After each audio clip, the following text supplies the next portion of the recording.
العيد عندنا حاجه تانية. تعالوا بقى شوفوا احلى بيتي فور. بصوا التشكيل بتاعي المتواضع. واحده.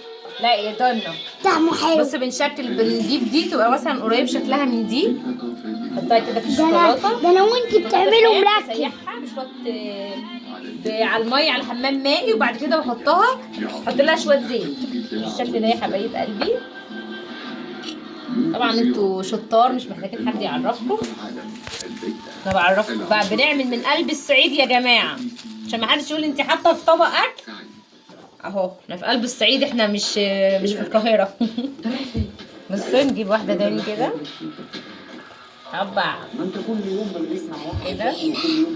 لا لا لا لا لا لا لا، الشكل ده. بص الكميه دي كلها كيلو ونص بيتي فور يا جماعه. حد يقول باسم الصليب ان الكميه دي كلها من نص كيلو. بصوا كده الشكل ده. واو جمدان يا جدعان، جمدان السنين. استنوا بقى اوريهولكم في الاخر خالص. ايه رايكم في احلى بيتي فور؟ تعالوا